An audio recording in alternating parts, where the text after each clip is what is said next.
Et coucou, comment ça va? Je crois qu'on va reprendre les bêtisiers, les gars.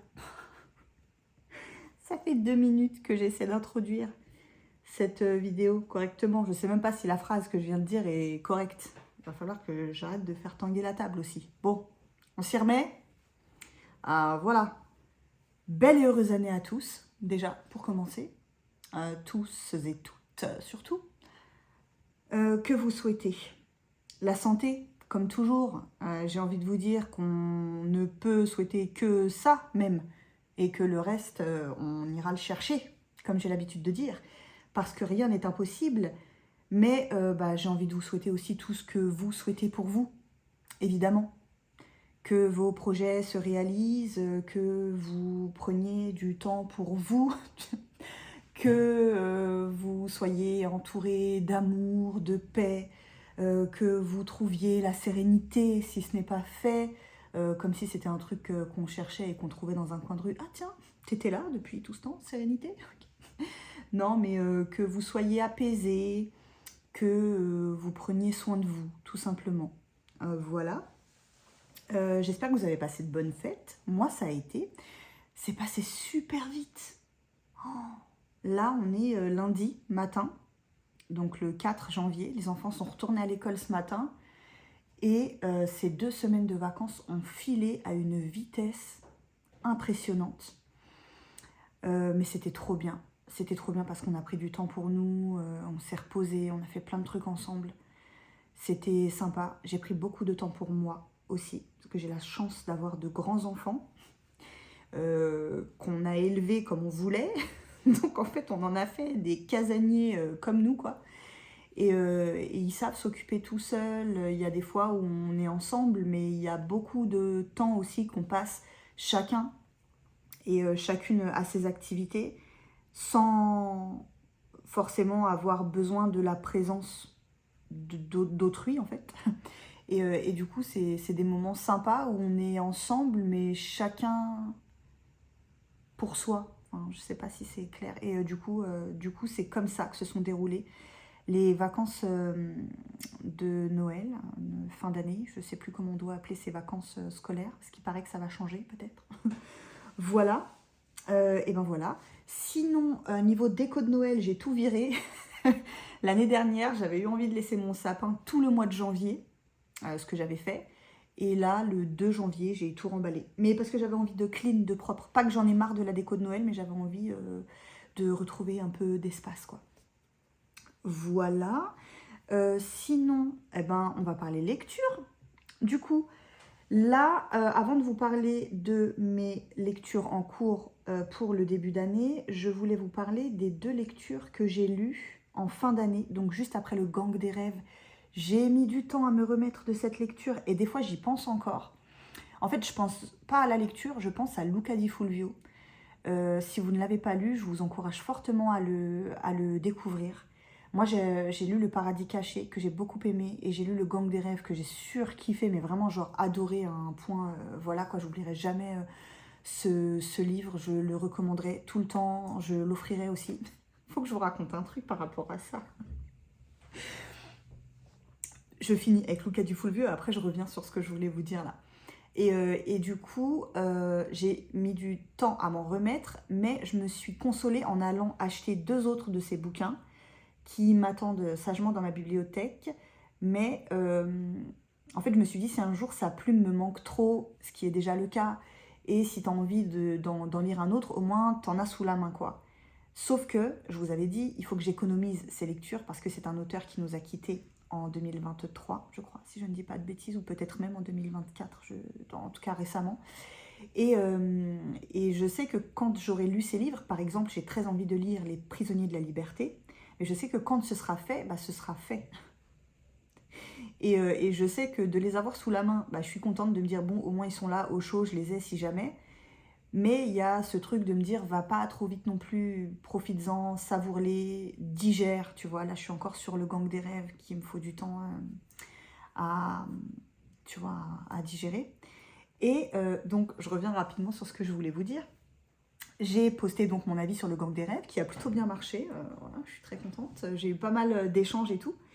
Et il y a même une nana qui a mis donc en commentaire, ce livre, c'est tellement le livre de ma vie que je me suis fait tatouer une phrase dans le livre qui est une redite, en fait, une phrase qui revient très souvent dans le roman et donc qui fait tout de suite penser, pour ceux qui l'ont lu, au personnage principal du bouquin.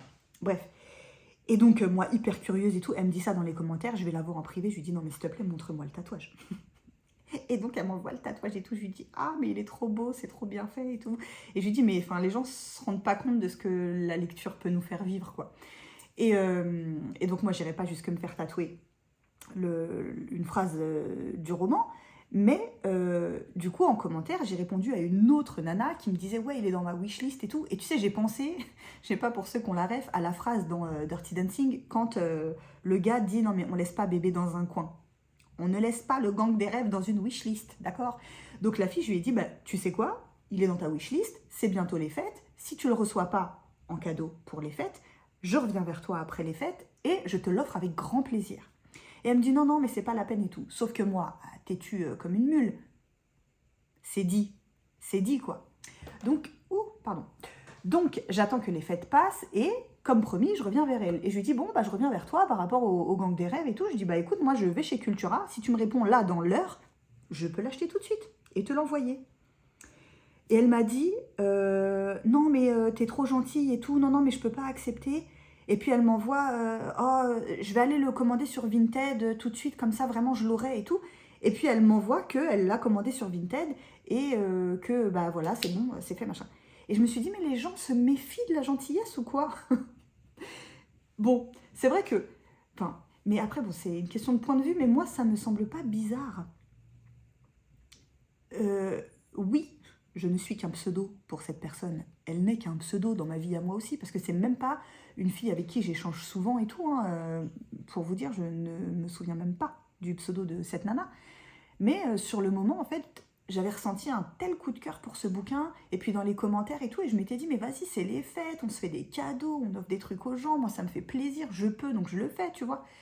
Et elle m'a dit non et tout, et je me suis dit, mais c'est trop dommage que les gens se méfient comme ça, de juste des gens gentils. Enfin, c'était juste, je voulais lui faire un cadeau, quoi. Bah tant pis, au moins elle l'a, elle l'a commandé. C'est ça de gagner. Et donc voilà, ça m'avait fait rire. Et donc j'ai eu du mal à passer à autre chose. Je vais me mettre comme ça pour éviter de vous faire tanguer. Et donc je disais, en fin d'année, j'ai quand même lu après Le Gang des Rêves 2 autres romans, un tout petit, Mission Hugues, je ne sais pas si c'est comme ça qu'on prononce. Je vous en avais parlé dans ma vidéo précédente, je vous l'ai pitché un petit peu. Et je ne vais pas en dire plus parce qu'il fait 180 pages, il est quand même très court le bouquin, c'est peut-être le seul truc que j'ai à redire. Je voulais le lire depuis longtemps, c'est chose faite.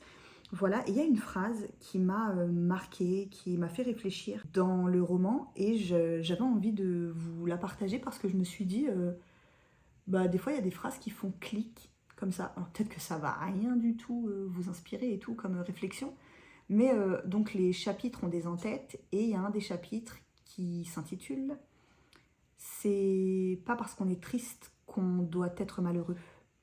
Et j'ai trouvé ça, voilà, donc je vous la donne comme je l'ai lu, et je vous laisse réfléchir à cette merveilleuse phrase qui, moi, m'a fait penser à plein de trucs. Et c'est vrai, je pense qu'on ne doit pas assimiler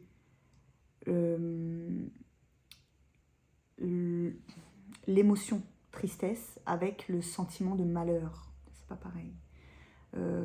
La tristesse, ça interfère avec une autre émotion qui est la joie, ok. Quand on est triste, on n'est pas joyeux, d'accord, mais c'est pas parce qu'on est triste qu'on doit être malheureux. Et j'ai trouvé ça hyper vrai. Voilà, et je l'avais jamais lu comme ça, enfin entendu sous cette forme, et ça m'a fait réfléchir. Voilà. Sinon, j'ai lu La femme en moi de Britney Spears. Je vous mets les couvertures hein, quand je vous parle de bouquins que je n'ai pas sous la main, que j'avais dans ma bibliothèque depuis plus d'1 an, c'est sûr. Et je m'étais dit, allez, je vais lire un truc, un récit, un truc réel, quoi, tu vois, une autobiographie et tout. Et ça m'a fait plaisir de replonger dans mes années, quand j'étais à fond sur cette fille, quoi, parce qu'à un moment de ma vie, j'en ai fait une déesse vivante. Et j'ai trop aimé. Bon, évidemment, il y a une partie du récit qui est hyper triste, hyper glauque et tout, c'est quand elle parle de sa mise sous tutelle, mais heureusement, le livre entier ne parle pas que de ça. On parle vraiment de son enfance en Louisiane, de ses premiers cours de gym, de danse, de chant, de ses premiers rêves, ses premières ambitions, et, du travail acharné pour parvenir à réaliser tout ça. Et voilà, et puis ses premiers clips, c'est son film, ses premiers amours à l'époque. Elle était avec Justin Timberlake, c'était toute une histoire, quoi. Et voilà, et puis son désir de devenir maman. Elle parle aussi de la maternité, etc. Et évidemment, la mise sous tutelle et comment on lui a confisqué sa voix finalement. Et j'ai trouvé ça intéressant, même si je pense qu'il y a de très grandes chances qu'elle ait fait appel à un prête-plume. C'est souvent ce que font les célébrités, les politiques et tout, ils écrivent pas leurs livres eux-mêmes. Mais au moins, c'est sa voix, quoi, même si c'est un livre qu'elle a dicté aux gens, tu vois. Euh, pour une fois, c'est la principale concernée qui s'exprime, et ça, c'est quand même vachement chouette. Parce que on a entendu tout le monde et son chien à propos de cette pauvre fille, enfin, de son pauvre destin, en tout cas. Et elle a rarement pris la parole sur ce qu'elle avait vécu, comment elle avait ressenti les choses. Et il y a plein de choses qu'on voit différemment quand on a lu le bouquin, parce qu'elle revient sur des événements de sa carrière qui ont été filmés, que nous on a vu à la télé, des clips, des événements, des galas, des concerts et tout. Et nous, en visionnant, on voit ça comme des moments hyper heureux. Et quand elle te décrit l'état dans lequel elle était quand ça s'est passé, quand elle le vivait, elle, ce moment-là, bah, c'est vrai qu'en revisionnant les images, on se dit ah, on sent, c'est vrai qu'il y a un malaise, qu'il y a un truc qui va pas. Enfin, j'ai trouvé ça hyper intéressant. C'était très, très, j'allais dire très cool de lire ce livre. Oui et non, parce que la fin est pas très cool, même si elle s'en est sortie. Hein, elle a réussi à mettre fin à cette tutelle à l'emprise qu'avaient ses parents sur elle, son papa particulièrement. Mais il y a toute une partie du livre qui est quand même hyper joviale et qui revient sur son grand succès, et ça, c'était cool. Voilà. Et donc, si on passait à 2026, tout de suite, j'ai commencé Salem de King. Ceux qui savent, savent que je commence l'année, depuis plusieurs années maintenant, par un Stephen King. Et cette année, j'ai décidé de lire celui-ci. Donc, j'en suis là. Je suis pas peu fière. Non, mais parce que c'est des pavasses, les King, que je choisis. Et donc, pour vous faire un petit topo, tout tourne autour de cette ville qui porte deux noms dans le roman. On peut l'appeler soit Jérusalem Slot, soit Salem. Nous, on va l'appeler Salem parce que c'est plus rapide. Et donc, tout tourne autour de cette ville et de cette maison dans cette ville, ce grand manoir. C'est l'histoire d'un écrivain qui va décider de revenir dans cette ville dans laquelle il a passé quelques années de sa tendre enfance chez sa tante qui habitait à Salem. Et puis après, il en est reparti, il a fait sa vie et tout. Et à l'époque où il y habitait, donc quand il était enfant, il se passait des trucs bizarres avec les gens qui habitaient ce manoir à l'époque. Et donc des décennies plus tard, quand il est devenu écrivain et tout, il décide d'y retourner pour écrire un bouquin sur ce manoir et cette ville. Au moment où lui revient dans la ville, il y a deux gars qui débarquent également et qui vont racheter le manoir qui est depuis un moment inhabité.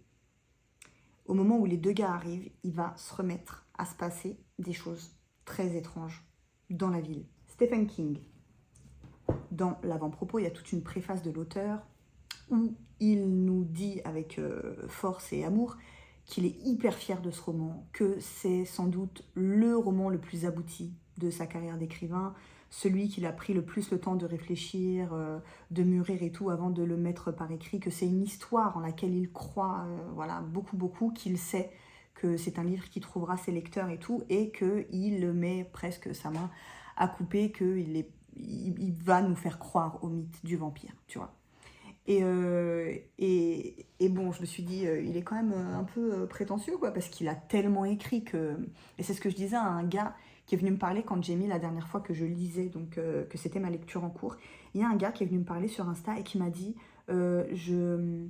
j'ai lu Le Fléau, je me suis ennuyée comme un rat mort, je l'ai abandonné. Il me dit pourtant j'avais lu Misery il y a quelques temps, et enfin il y a quelques années, j'avais bien aimé. Mais il m'a dit après mon aventure entre Le Fléau et moi, il m'a dit j'ai complètement laissé cet auteur de côté et j'ai beaucoup de mal à y retourner. Et il me dit j'ai Salem dans ma pile à lire et tout, franchement vas-y, donne-moi envie de le lire. Et donc je lui ai dit bah, moi je veux bien essayer de te convaincre. Après King, il en a écrit tellement des bouquins qu'on peut tous y trouver notre compte, il y en a vraiment pour tous les goûts quoi. Et moi, ce que j'aime chez King, mes préférés de King, c'est quand il y a toute cette dimension fantastique, quand il revisite des mythes ou que vraiment, tu vois, ouais, il y a des créatures horrifiques qui sortent tout droit de son imaginaire. Et j'adore ça. Tu vois, le clown tueur. Donc lui, il me parlait de Misery. Je lui ai dit, Misery, ça reste quand même très terre à terre. Il n'y a rien de fantastique là-dedans. C'est juste une folle alliée qui veut faire du mal à un mec. Mais dans Shining, tu vois, oh, Shining, j'ai... Oh, bon, non, ce serait du spoil de vous raconter, mais Shining, j'ai des images encore gravées. Et j'adore le fait que, même si on sait que ça n'existe pas, le temps de ta lecture, ça prend vie dans ta tête. Il arrive à faire ça, tu vois. Et j'ai trop aimé ça. Et donc, là, je sais pas si je l'ai dit, il revisite le mythe du vampire. Et donc, en s'inspirant quand même pas mal de l'œuvre de Bram Stoker, de Dracula. Et je trouve que c'est hyper bien fait, c'est drôle. C'est trop bien. Et donc, je disais aux gars, ce que je vous dis à vous, si vous aimez le fantastique, si vous aimez l'horreur, si vous aimez aussi les digressions. Faut savoir, hein, King, il aime le détail. Il aime les descriptions hyper détaillées, en fait. Et moi, c'est un des seuls auteurs pour lesquels je m'y attends et avec lesquels j'ai pas de problème parce que je sais que c'est maîtrisé. Moi, ça me dérange pas qu'il digresse, qu'il fasse des bonds en arrière, en avant. J'aime ça parce que je trouve qu'il le fait bien. Voilà. Mais par contre, je n'enchaînerai pas King sur King.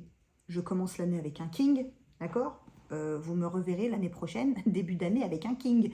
Mais dans l'année, j'en lis pas plus parce que j'aime bien lire ces histoires, en profiter à fond et tout. Mais je reconnais que c'est quand même très dense, que ça demande beaucoup de concentration, que si on n'est pas bien calé pour un bon moment de lecture, tu passes à côté de certains détails croustillants, intéressants et qui servent au récit, quoi. Donc il faut être concentré et voilà. Mais j'aime beaucoup et donc voilà. Là je suis dans Salem de King. Ce sera pas mon préféré, je le sais déjà, parce que je crois que mon préféré ça restera Cimetière. Même si j'ai beaucoup aimé lire ça. Parce que ça, c'était le premier film d'horreur, je crois, que j'ai vu enfant. Et il y a un peu ce côté nostalgie quand tu nous tiens, de lire ça.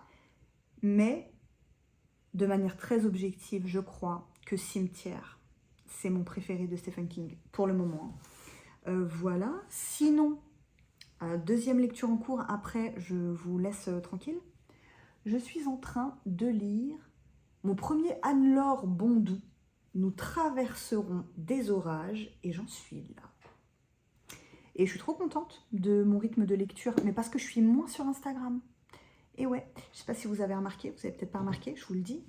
Je suis moins sur Instagram et là, le temps que j'y passe est parfait. J'y suis un peu le matin, un peu le soir, beaucoup moins le soir. Et c'est tout. Le reste du temps, je me force pour le moment à ne pas y aller. Et puis après, ce sera devenu une habitude parce qu'on a des automatismes qu'on peut complètement changer. Hein. Et c'est pas impossible. Et donc, je vais le faire. Mais c'est pas parce que Insta, ça me saoule et tout. C'est parce que j'ai envie de perdre moins de temps et d'utiliser ce temps précieux à faire des choses pour moi. Et notamment lire plus. Voilà. Et donc, je disais, oui, j'en suis là. Et alors, on me l'a conseillé parce que j'ai reçu des cartes cadeaux et ma wishlist était presque vide parce que depuis, j'en ai rajouté pas mal des bouquins.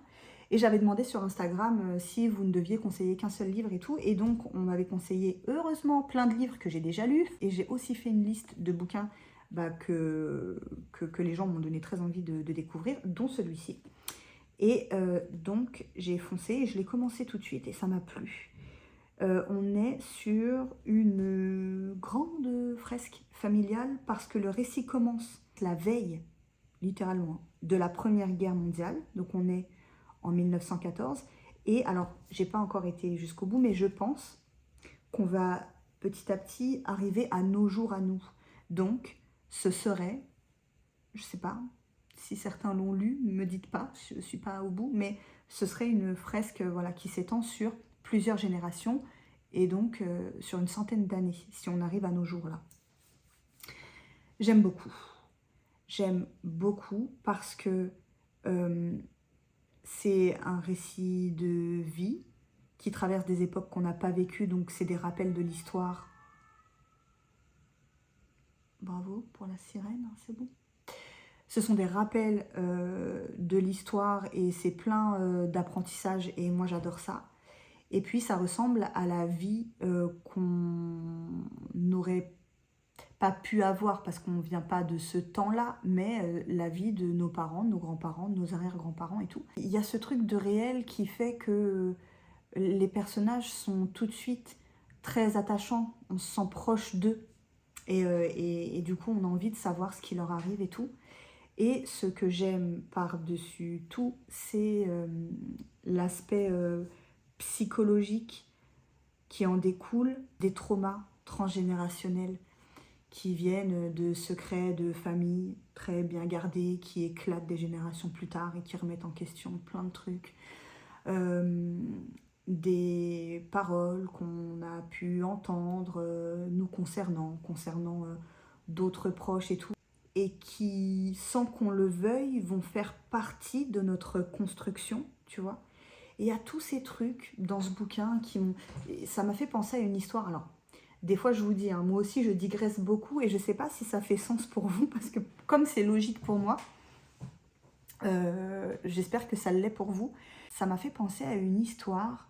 Je ne sais pas si vous avez déjà entendu cette histoire. Alors, c'est un papa qui donne une leçon de sagesse à son fils. Donc c'est l'histoire d'un papa et de son petit garçon. Ils discutent du caractère du petit garçon qui est très colérique, qui perd patience très vite, il est très nerveux, il se dispute avec tout le monde. Vraiment, des fois, il fait des choses pas très sympas, quoi. Et son père lui donne un sac de clous un jour et lui dit, tu vois, à chaque fois que tu perdras patience, que tes mots dépasseront ta pensée, que tu te disputeras avec quelqu'un, que tu feras des choses qui sont pas hyper sympas et tout envers les autres, et ben t'iras planter un clou dans la clôture du jardin. Et donc le petit se prend au jeu et tout, et il le fait. Et à la fin de la première journée, il a planté 37 clous. Et genre c'est énorme, 37 clous pour un petit garçon dans une journée. Et les jours passent et il continue, tu vois, à chaque fois il va planter des clous et tout. Et puis à un moment, il se dit, ah, quand même, est-ce que ce serait pas mieux d'essayer de me canaliser, de maîtriser ça, de faire corps avec mes émotions, de prendre un peu plus sur moi que d'aller sans arrêt planter un clou dans la clôture. Enfin, c'est plus facile de faire ça que des allers-retours dans le froid à planter. Et les jours passent et il emmène de moins en moins des clous. Et un jour, il va voir son père et tout fier, il lui dit, papa, aujourd'hui, j'ai pas mis de clous dans la clôture. Et son père lui dit, ah, bah, t'as fait de gros efforts et tout, c'est génial. Mais ce qu'on va faire maintenant, c'est qu'à chaque fois qu'une journée se passera sans que tu t'énerves, que tu t'emportes et tout, et ben, tu iras retirer un clou de la clôture. Les jours passent et tout, et ça y est, le petit garçon, il est à l'aise avec lui-même. Il a réussi à calmer ce tempérament très nerveux et tout. Et donc, il va retirer tous les jours un clou jusqu'au jour où il n'y a plus de clous dans la clôture. Alors encore une fois, tout fier, il va voir son père et tout, il lui dit, bah papa, il n'y a plus de clous et tout, ça y est, j'ai tout retiré, t'as vu, je suis restée calme plein de jours de suite. Hein. Et son père lui dit, ouais, c'est merveilleux et tout, donc il lui prend la main et il l'emmène devant la clôture et il lui dit, tu vois, il n'y a plus de clous dans la clôture, mais regarde bien. Et il lui dit, tu vois tous les trous que tu as fait dedans? Eh bien, même si on a retiré les clous, la clôture, elle sera plus jamais comme avant. Et en fait, le message, c'est que au même titre, voire même au-delà des armes, hein, d'un couteau, d'une balle de revolver, bah, les mots, ça blesse et ça laisse des traces indélébiles. Et donc, je ne sais pas si pour vous ça fait sens, mais pour moi, ça a un lien direct avec les traumas transgénérationnels et tout, le fait que les mots blessent et qu'on se construit à travers ce qu'on entend, à travers ce qu'on nous dit, à travers des étiquettes qu'on nous colle. Et il y a tout ce truc de on paye un peu, beaucoup des fois, les pots cassés de nos aînés qui, eux, n'avaient pas les bons outils entre les mains, qui, eux aussi, ont subi des traumas, ont ces résidus de choses qu'ils n'ont pas choisi d'avoir. Et ça, en fait, ça saupoudre comme ça sur toutes les générations qui suivent. Et nous aussi, tu vois, on en garde des traces. Mais plus on est conscient, plus on essaie de mieux faire et plus ça s'arrange et tout. Et j'ai confiance en la génération là qui va mieux, qui se laisse plus faire, qui se prend en main, qui fait attention à la charge mentale, au fait qu'on doit se détacher de pas mal de choses et aussi de ce qui pourrait nous atteindre à cause de ce que les ancêtres pourraient nous léguer, etc. Et donc voilà, j'ai fait une énorme digression, mais parce que ça me fait penser à tout ça. Les livres comme ça, les récits de vie comme ça, où on voit un homme donner naissance à un homme, qui donne naissance à un homme, qui donne naissance à un homme. Et tout ce qui en découle est à la fois beau et moche et la vie, quoi. Donc voilà. Donc là, j'en suis là. Je n'en ai pas terminé avec Anne-Laure Bondou. Franchement, si le livre continue à être hyper prenant, hyper bien et tout comme ça, je pense en lire d'autres de cet auteur. J'ai été regarder sur Livre Addict. Elle a une bibliographie assez conséquente aussi. Donc j'irai regarder dans les résumés ce qui me plaît le plus. Et voilà, enfin, même la couverture, sur la couverture, on voit. On voit, donc moi j'imagine un grand-père, un père et son fils, là, tu vois, par exemple. Mais je vous laisse le découvrir si jamais ça vous a donné envie, même si j'en ai pas beaucoup parlé parce que j'en suis que là. Je vous ai donné un peu les grandes lignes, quoi. Voilà, bon, je sais pas combien de temps elle va faire cette vidéo. Je vais essayer de la monter et de vous la poster aujourd'hui. Ça m'a fait plaisir de revenir, comme d'habitude. Je sais pas s'il y aura un bêtisier, mais croyez-moi, qu'est-ce que j'ai bafouillé en filmant. Quand vous voyez une vidéo montée, si vous saviez le temps que dure la vidéo en vrai et comment je bafouille, c'est chaud patate. Voilà, bon, comme d'habitude, je vous demande de prendre soin de vous. On se revoit très bientôt en vidéo, j'espère, ou sur Instagram. Et faites de belles lectures en attendant. Et moi, je vous dis à plus tard. Ciao.